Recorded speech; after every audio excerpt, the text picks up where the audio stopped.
Welcome to the Starfleet Leadership Academy. Leadership development told through the lens of Star Trek. Your host, Jeff Akin, is a 20-year veteran of the public and private sectors in management and leadership. He specializes in helping people unlock their true potential and is a huge Star Trek fan. And now, here's your host, Jeff Akin. Welcome. Thanks for joining me today. We all face near impossible situations as leaders. In facing those, you can either grow and emerge stronger, or you can let the situation drag you down. We're going to explore this in the days before the Kobayashi Maru as we do a rewrite after watching the second episode of the third season of Enterprise, Anomaly. The Enterprise is continuing its journey through the Delphic Expanse, searching for any signs of the Xindi. In the last few episodes, they've reminded us that space is a weird place in this expanse, and we see that right from go. The Cochrane equation, it's not constant here. Captain Archer is hanging out with his dog, Porthos, and drinking some coffee. A weird distortion rushes through his room, causing him to spill his coffee, but instead of dropping to the desk and the deck, it just kind of hangs in midair, almost frozen. Things aren't much better in engineering or sickbay. The readings are weird. Dr. Phlox's animals are scurrying about and making weird noises. All the anomalies are making the warp field fail, and we're losing main power. They drop out of warp and get to working on figuring this all out. They find another ship where they dropped out of warp. It's adrift with no life signs and no atmosphere on board. Archer gets a group of Makos together and they head over to investigate. They find evidence of violence on the ship and confirm no survivors. They limp away from the ship as quickly as possible because whoever attacked them could still be nearby. And they're right. The attackers fly in. 3,000 meters in closing. The Enterprise has no defenses, no weapons. They're still down. A group of pirates beam into the ship. They start blasting the crew and stealing gear. They absolutely overwhelm the ship and clean them out.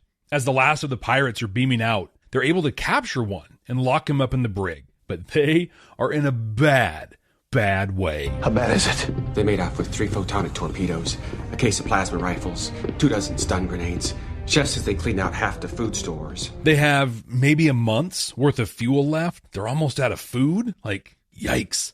Dr. Phlox is tending to the wounded. Crewman Fuller doesn't make it, but the rest are going to recover.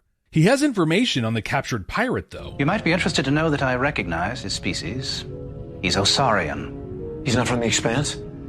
Not originally. T'Pol pulls some data on them. They aren't a species with a history of piracy, so it appears that they are an anomaly within a field of anomalies. Archer interrogates him. He says that he's going to find the attacker's ship, take back what was stolen, and will then allow them to leave unharmed. He just wants what was taken. He's not after revenge or anything petty like that. At least not yet.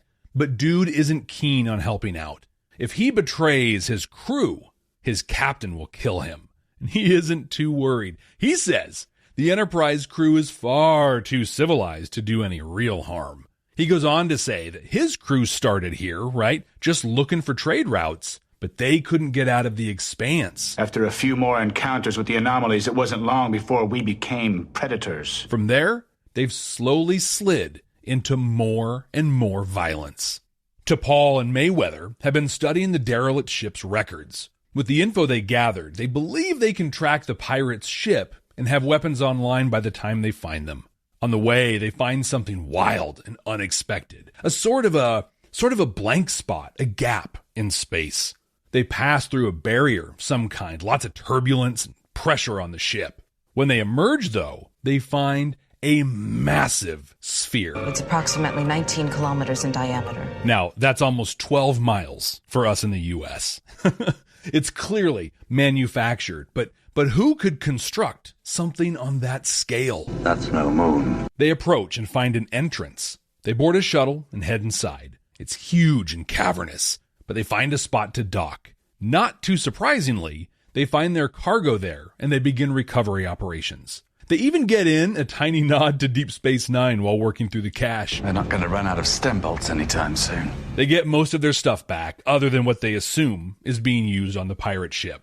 They touch on Trip's sleeping problems again and his neuropressure sessions with T'Pol. They've only had one session so far, and Phlox is adamant that that's not enough. T'Pol is amazed by the power generation and the output of this sphere. The sphere is emitting massive amounts of gravimetric energy. And believes it's got something to do with the anomalies. She's focusing on scans and researching this. Between her and other research being done, they determined the pirates had hit a Xindi ship recently. Archer goes to the prisoner and lays into him. Which species of Xindi were they?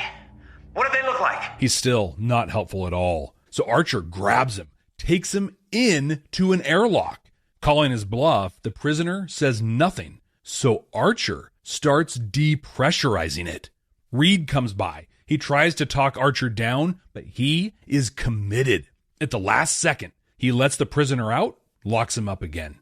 He continues the interrogation and learns the pirates had downloaded the Xindi database when they took the ship. They come up with a plan to hack into their system once they can find them and snag that data. They meet up, and weapons ready, Enterprise attacks, and it is on. Let's get it all! Mayweather holds them close enough to the ship while Hoshi starts the download. It's intense as they navigate weird space, fight, and try to hold close enough.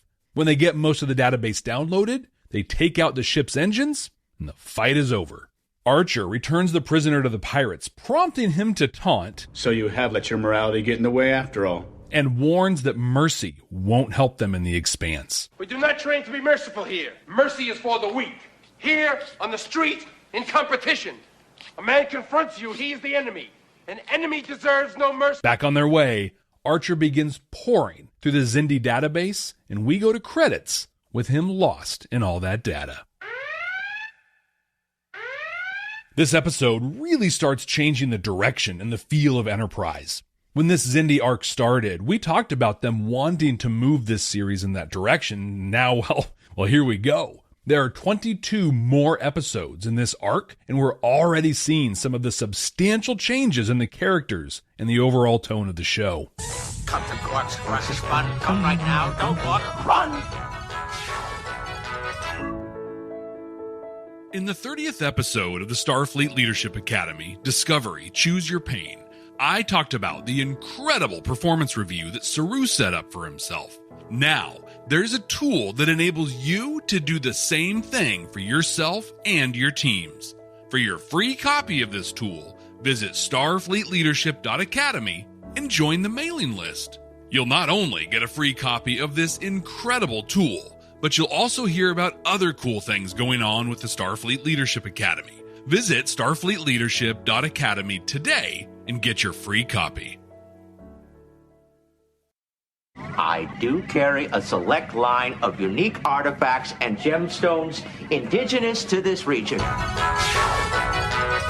With Star Trek's experience in serialized storytelling, mostly in DS9, it's no surprise that this episode is kind of slow. In an overarching story like this, you have to introduce the setting, the world, the problems and challenges, and the key players. In a way, it's like setting all the pieces up on the chessboard. What we know right now is that the stakes are huge. We're talking Earth and all of humanity. The setting has been described to us, but this is where we're starting to actually experience the reality of this setting. Wild spatial anomalies, new sets of scientific rules, and danger and desperation to the point that peaceful people turn to piracy and murder. Knowing that, this is a really well done episode. Not knowing that, though, it's slow and a little bit boring. The story is hyper-focused on Archer, with all the other characters just kind of supporting his journey. That we'll talk about in the command code section here in a little bit. But that's another really important thing to keep in mind with this Xindi arc. One of the main things it accomplishes is developing Archer to the point where his final form... Look at that brilliant form. There can be no doubt. This is the true power, complete in all its majesty. This is autonomous Ultra Instinct. Eventually becoming spoiler alert here, becoming the first president of the Federation is believable. I mean, let's be real here. The first 2 seasons of Archer have been pretty underwhelming, if I'm being kind. He's been juvenile, macho, and not a very strong leader. It's through this season-long story arc that he really starts to develop into a strong leader in character. But one thing that happened in this episode that is huge and worth noting is the death of crewman Fuller. Now, he's not the first person on the ship to die, but he's the first one to die in combat. Like, he's the first person to get killed by someone. They're really working to ramp up the danger and the stakes here, and this episode did a really, really good job with that. Command codes verified. Jonathan Archer, to this point in the Starfleet Leadership Academy, has been a terrible leader. He's been self-serving, whiny, overly macho, and generally just not a very cool or effective dude. While Enterprise is an exploration of the pre-Starfleet days in Star Trek, I've always held that it's more of an exploration of the development of a captain and a leader. And in this episode, we see how a near impossible situation starts Archer on a path that gets pretty dark and disturbing, but allows him to emerge better and stronger eventually. We're going to talk about how he approaches this situation, and I'm going to ask, how could he have done it better? The Starfleet Leadership Academy is supported by listeners just like you. Click the link in the show notes to support the ongoing production of this podcast. The situation the Enterprise ends up in after the pirates snag all their gear reminds me of the Oregon Trail game. It's like they were plugging along just fine, tried to ford a river, and the wagon tipped over, losing all the food and the wagon tongues that you've been collecting. Ugh, that is so frustrating. But as has been said many times by many people in a lot of different ways, it's not what happens to you, it's how you respond to that matters. I used to read and listen to a lot of Jim Rohn. Rohn was a speaker and a mentor that focused on self-development, mostly in a sales paradigm. The list of people that directly credit Rohn for his influence on their work is a literal who's who of self and professional development. We're talking Tony Robbins. Our entire life changes in a moment. Who gets that? Say I. Problems are what make us grow. Authenticity will lead to a rich life. Jack Canfield, Mark Hughes, and Brian Tracy. The list goes on, but those are a bunch of names that are synonymous with the work that many of us do. I remember a thing that he said that has stuck with me forever. He says, "It's not the blowing of the wind, it's the set of your sails." I mean, that is huge. I don't sail, and even I can see that. Like, I can physically see what he means in my mind. The full quote, and I'll link the talk that this is in down in the show notes, but the full quote is, "The same wind blows on us all, the winds of disaster, opportunity, and change. Therefore, it is not the blowing of the wind, but the setting of the sails that will determine our direction in life." He goes on with specific examples, like waiting for a specific person or a political party to be in power. The lawmakers and policy setters impact all of us, right? They are the wind.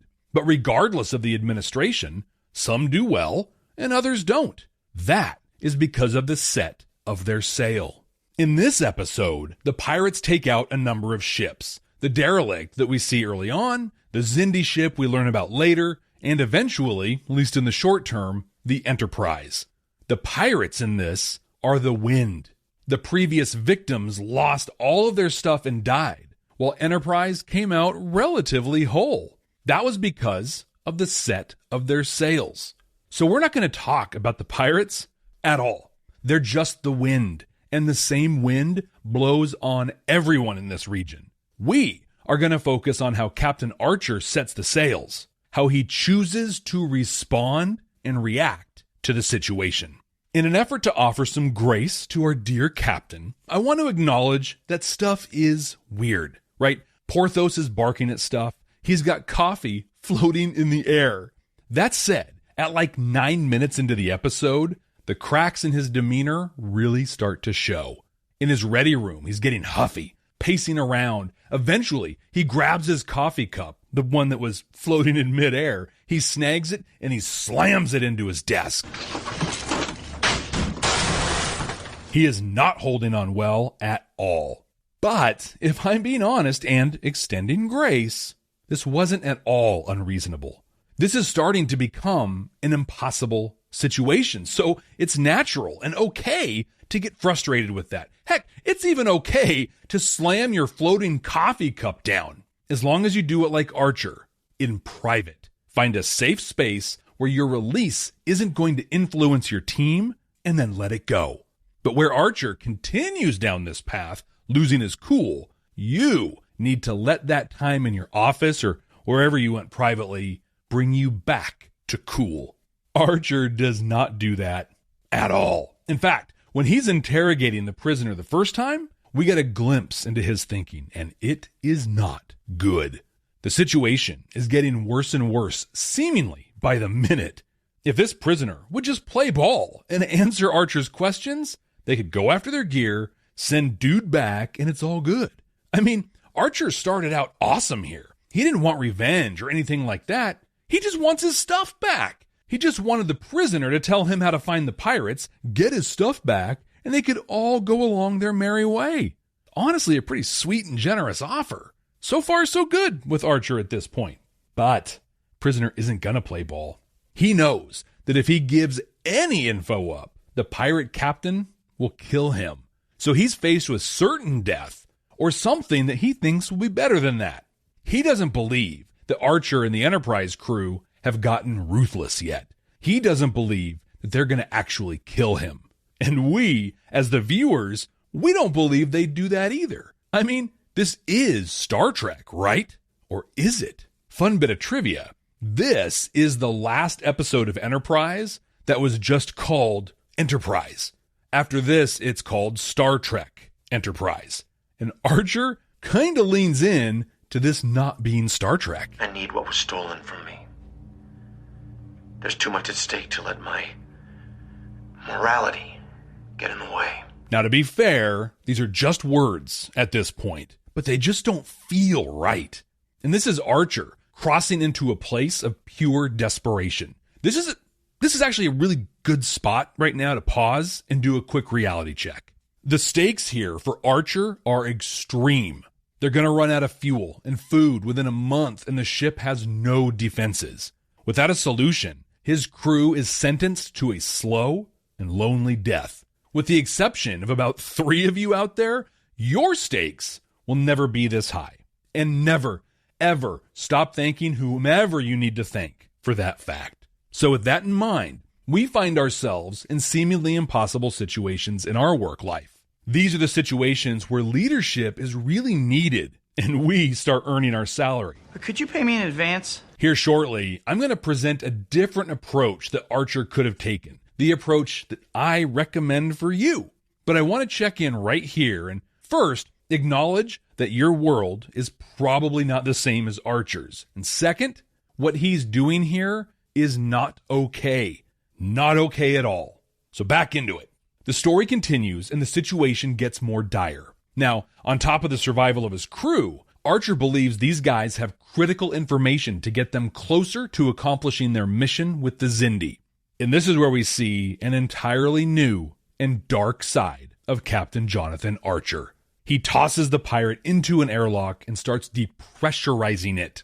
That means he's sucking the air out of the chamber. Like, all of it. This isn't just losing oxygen. This is losing the air, creating a vacuum. This is more than the pressure stuff that you feel on an airplane. Like, if you're flying and somehow the cabin loses pressure, you might pop some blood vessels, you're going to hurt your ears, but you have this convenient plastic little oxygen mask that pops down in front of you. You'll be uncomfortable, yeah. Maybe you'll have to even recover a bit afterwards, but ultimately, you'll be okay.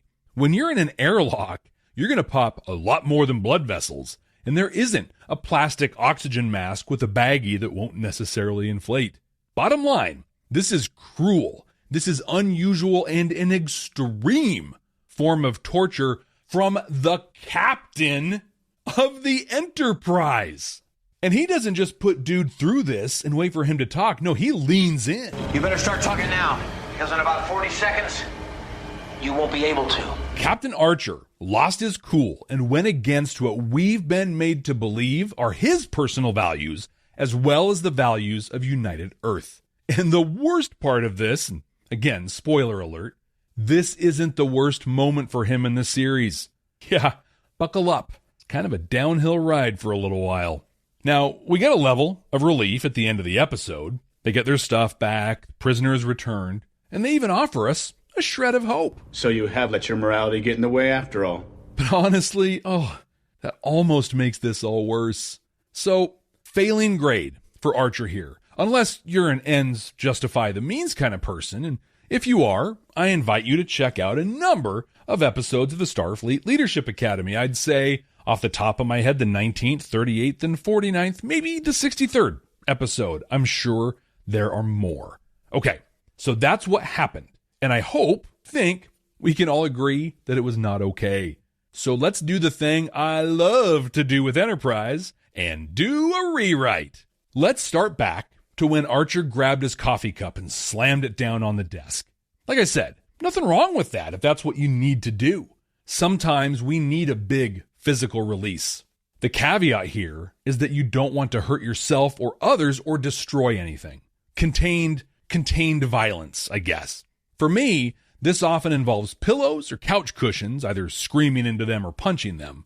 Other physical releases for me that are probably more helpful, they're definitely more productive, if not as immediate, are going for a walk or getting behind my drum kit and banging out some System of a Down or some Rush.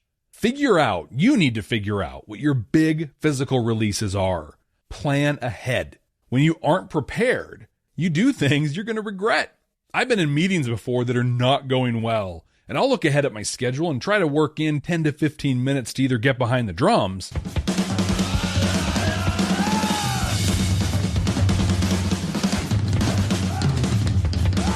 or head outside. So we'll pretend that's what Archer did. He bangs the coffee cup down, takes a breath, he's back to zero or at least close to it. So now, when he goes to interrogate the prisoner, he doesn't get sucked in. He doesn't respond to the baiting from him. Instead of responding to cruelty with threatened cruelty, he engages in a for real conversation with him. And yes, for real conversation is a technical term. That's where the prisoner dude talks and Archer listens. When Archer does talk, he's asking questions or validating things the prisoner says. I mean, the prisoner literally handed him the perfect in. They have a common enemy, a common threat. It's not like this guy likes who he and his crew have become, and he's afraid to go back. Archer has an opportunity to appeal to his sense of morality, but instead came back with aggression. Now, here's the wild thing. Had Archer done this, we'd basically be done. I mean, he might have to go back and pick this up a few times. Like, I don't want to fool you or paint an unrealistic picture. This isn't something Archer could likely solve in one for real conversation. He has to connect, establish trust, show the guy that what they have in common is stronger than the things that are pulling them apart. But after that for real conversation, they'd be good. Prisoner would help them get to the sphere, they'd get their stuff back, and if I'm being ridiculously optimistic, end up with some allies here in the Delphic Expanse. How we show up in situations matters. That's becoming a real buzzword kind of a thing to say. Like, how are you going to show up? How did you show up, right? But it's such a perfect way of describing it. In the episode, Archer showed up to the brig ramped up, angry, and not ready to listen to anything other than exactly what he wanted to hear. Had he shown up calm, relaxed, because he did the big physical release that he needed to, there would have been a dramatically different outcome. So think about how you are showing up. How do you show up for your team, for a client, your boss? What practice or exercise can you put in place before showing up that sets you up for a for real conversation? Figure that out. Do it. And I can all but guarantee that you'll start getting different and better results right away. I want to know what practices or exercises you're preparing for these frustrating, often nearly impossible situations. Are you going for a walk? Screaming into a pillow, playing an instrument? What other cool ideas have you come up with? Share those with me on Twitter or Mastodon at SFLA Podcast or on Instagram at Jeff T. Akin. That's Jeff, T as in trade routes, A-K-I-N. Computer, what are we going to watch next time? Working.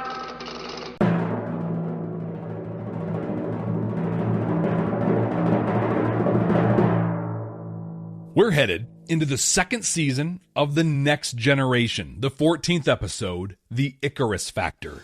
This is an epic episode. Not only do we meet Commander Riker's dad and get to see them in their American Gladiators gear when they do their Ambo Jitsu thing, but this is the one where Worf walks down a line of Klingons, hitting them with lightning sticks. Lots of memorable moments in this one, and I am excited to dive into it with you. So until then, Ex Astra Scientia!